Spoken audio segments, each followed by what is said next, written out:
Good morning, and I'll be presenting Beyond Hair Transplant because right now in hair transplant technique we have follicular FUT and FUE.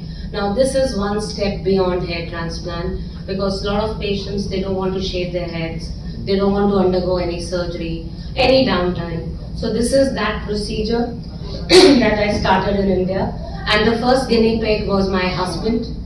He was the first one I tried, and then I was convinced, yeah, this therapy works, and that is how I gave it to my patients. So beginning follicular auto stem cell implantation. This is the technique, and what do we do in this technique?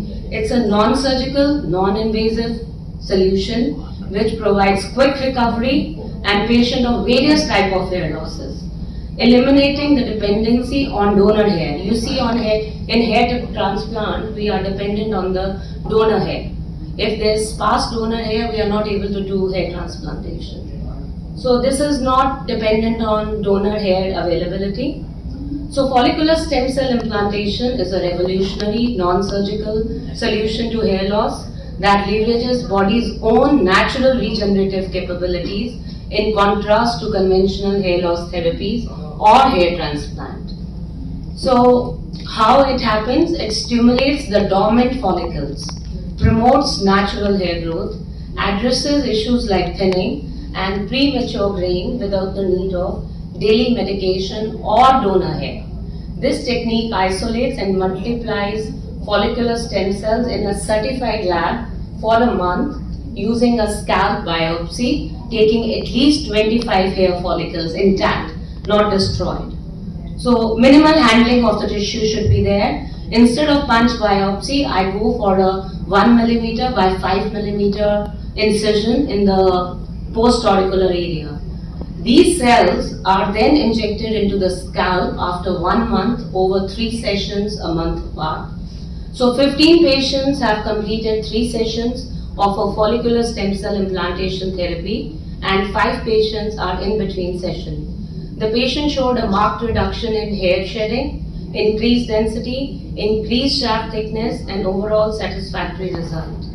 Built on years of scientific research, FSACI offers a permanent, minimal invasive alternative for restoring healthy, thick and hair across all stages, various types of hair loss in all the genders. It's a groundbreaking non-surgical solution for hair loss, traditional treatment. So this is a brief diagram what we do. We take it from the post-auricular area, biopsy.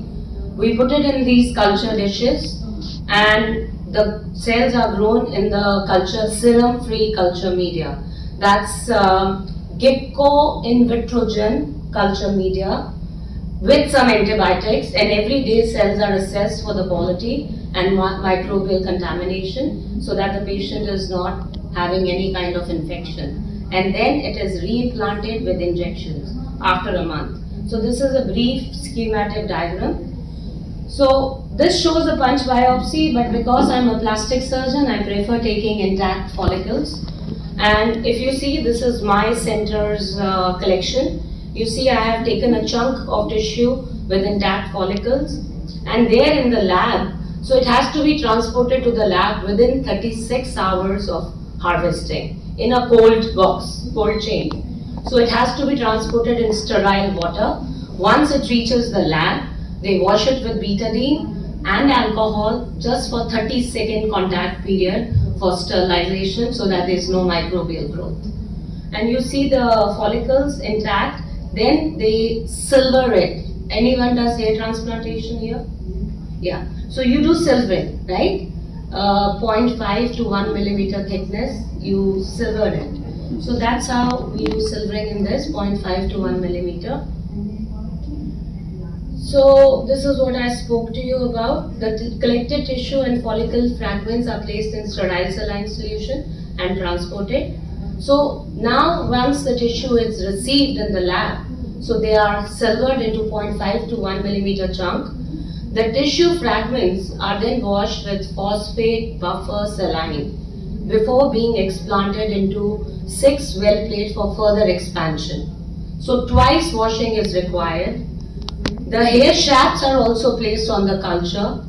They are allowed to adhere to the culture plate, at least incubated for 2 hours. For optimal cell growth, serum-free media, because we don't put serum in it to avoid contamination.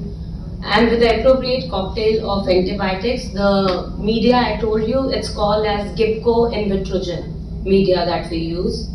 A small amount of media is added to avoid flotation of tissue and hair follicles. Now this plate is incubated at 37 degrees Celsius with 5% carbon dioxide and nutrient availability. After 2 media changes and 12th day of expansion, cells are visible around the periphery of the tissue. Keratinocytes were the predominant cell type, around 60%, and bipolar melanocytes were interspersed among the keratinocytes. So they formed a fish school-like arrangement, whereas the keratinocyte showed more cobblestone kind of appearance. So these melanocytes likely originated from a common ancestor and demonstrated high proliferative capacity. Each dermal papilla appeared as a microsphere with compact cells in the middle and fibroblast-like growing cells radially. So this is a microscopic picture on the 8th day of expansion. You see the shaft and you see the dermal papilla and you see these cells that are cobblestone, these are keratinocytes, and the fish school pattern, it is fibroblast and the melanocytes, that's the bipolar. So they have common ancestry with the follicular stem cells. So you can see they are crawling around the tissue in the culture.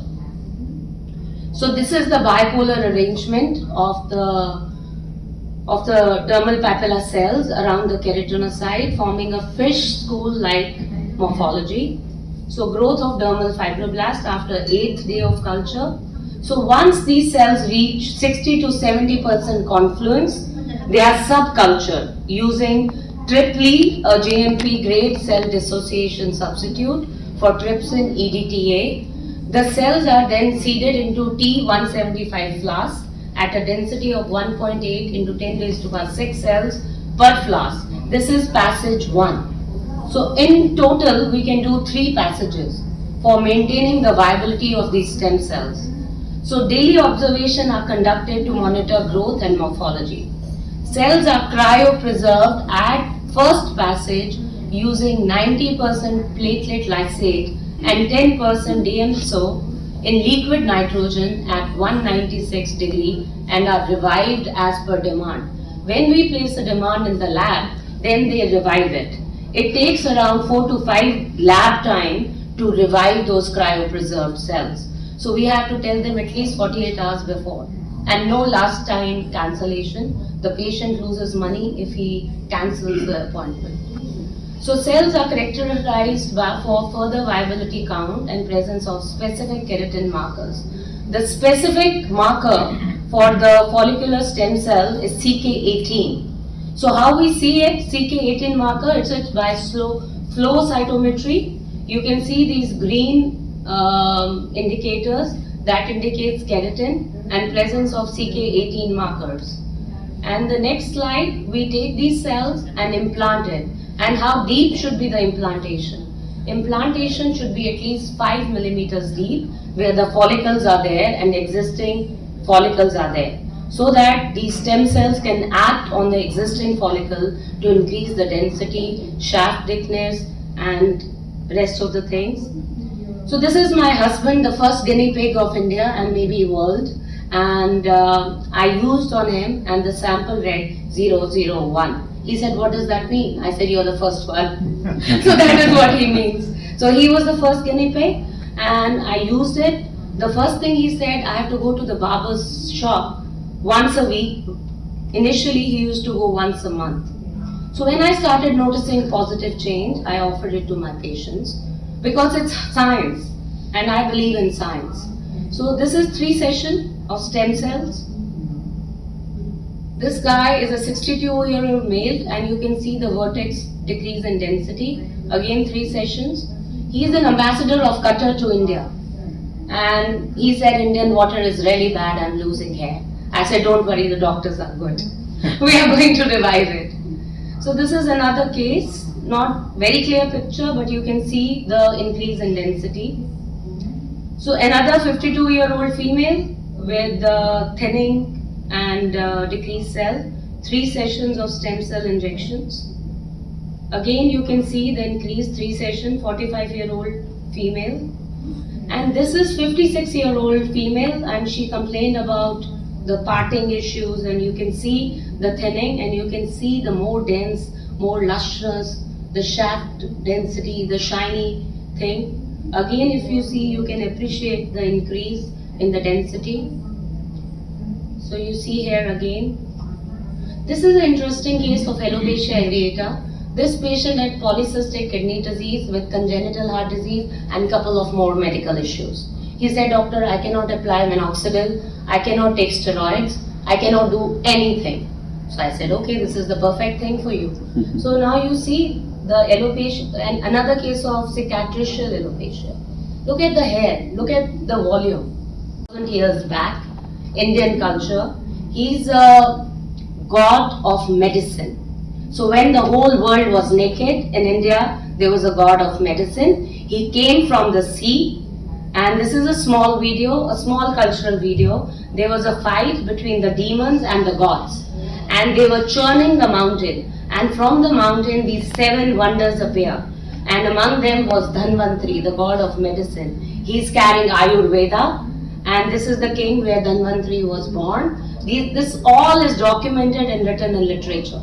So this is my center where this Dhanvantri statue is. You see, this is my center in New Delhi, and you're more than welcome to visit me there. Thank you. Thank you for your listening.